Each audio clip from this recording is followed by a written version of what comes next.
Greetings, this video is for anyone playing the MMO Guild Wars 2 who's experienced this.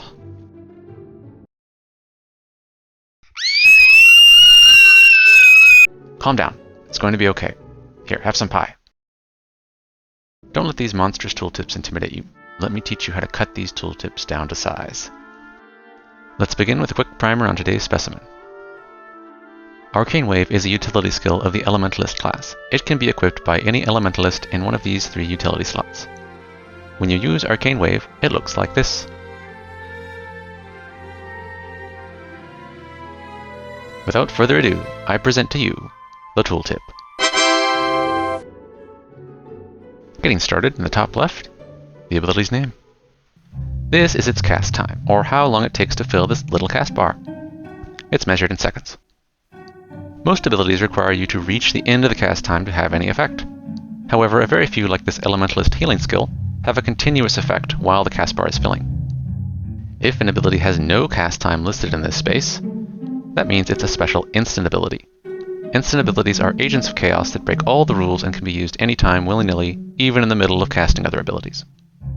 Arcane Wave is not instant. It takes 3/4 seconds to cast.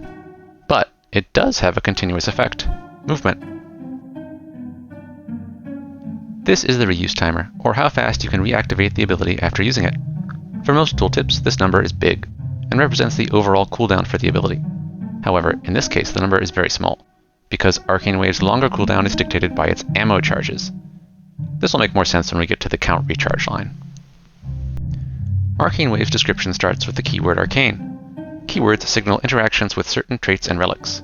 For example, the trait Arcane Lightning in the Elementalist's core Arcane skill tree states that every skill with the Arcane keyword will get a bonus effect. Now, you might be tempted to skip over the rest of the text of the description to get to those juicy numbers, but that would be a mistake. You'd miss this. Blast foes in the target area with an energy wave for critical damage. It always crits, which is not mentioned anywhere else in the tooltip. This ever-present chunk of italicized text indicates that the ability in question has been balanced differently based on different game modes. The 3 main game modes in Guild Wars 2 are PvE, PvP, and World v World. An ability may work the same in all 3 modes, or, as is the case here, it may have variations in its effects or potency across each of these modes. This plain-looking number indicates about how much damage the ability will do when it lands. This particular number represents strike damage, as opposed to condition damage. Condition damage is always displayed with an angry red symbol next to it, representing its related condition. Damage numbers are helpfully coded to update themselves as you gain and lose damage modifiers or stats, to indicate the effective final value. However, a keen observer will note that the number shown is always calculated for non-critical damage. Since this ability always crits, it will always defy your expectations. We're not going to get into the actual calculations of damage and formulas and all that, because math is annoying. Go read the Wiki if you'd like that level of minutia.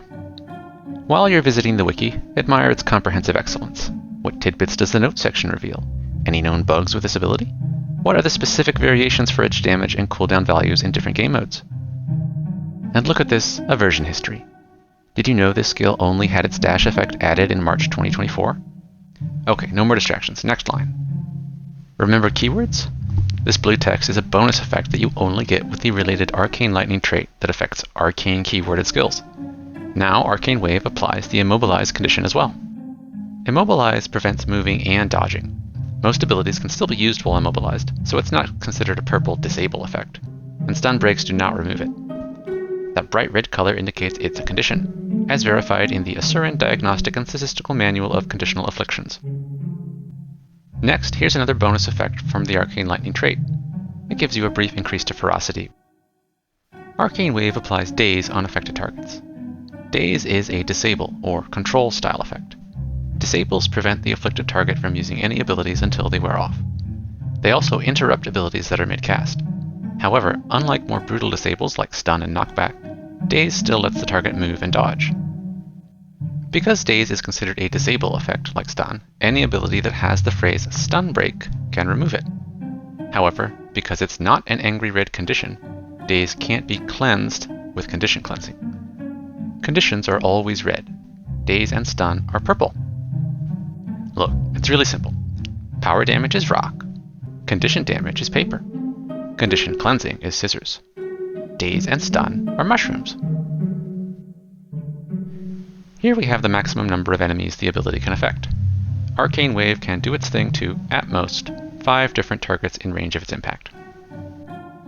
Arcane Wave is an ammo skill, which means it has a bank of charges you can use up quickly, but which then need time to slowly reload. In this case, you can store up to 2 charges of the skill, which can be used as quickly as 2 seconds apart. This is how long it takes to refresh each single charge of ammo. The timer keeps ticking away, refreshing 1 charge per 25 seconds until you're back up to 2 charges. This is the maximum distance from the center point that a target is considered in range. The center point is the slam down at the end of the ability's animation. In general, most ranges range from 130, a comfy hug, to 600, several steps, to 1200, a brisk walk. Finishers and fields, a veritable rabbit hole of interactions and effects. This is an entire video on its own, but the abridged version is that abilities with combo field place temporary areas that combo finishers can be used inside to produce an effect of some kind. There are several types of fields and several types of finishers that all interact differently. Go read about it on the wiki, we don't have time for this now. Stun-locking bosses in PvE would be silly, so these clever developers replaced disable effects on bosses with blue Defiance meters that you can only affect by using your otherwise useless disables. This ability does the listed amount of Defiance damage to that blue meter until the meter turns orange and the boss trips on its shoelaces. This is the maximum distance the skill will work at. These are the same units of measurement that Radius used. In Arcane Wave's case, this refers to the maximum range you get yeeted forward when you use it. Please note, do not try to jump over gaps with Arcane Wave. Arcane Wave is not rocket boots. Every movement ability in this game works differently, and the exact velocity and trajectory is rarely clear from the tooltip. Experiment first, use it in Chalice of Tears after. And congratulations, we've reached the end of the tooltip. Oh yeah! That's definitely everything. We're done. I hope you enjoyed this demonstration and learned something about... What, you're not satisfied? You want even more detail? How is that possible? How can there be more? Why are you still here? This is too long already. Okay, fine. Maybe I lied a little bit. There might be one more thing. But first, I need to explain something about weapon swapping. You may know that elementalists are banned from swapping weapons in combat in Guild Wars 2.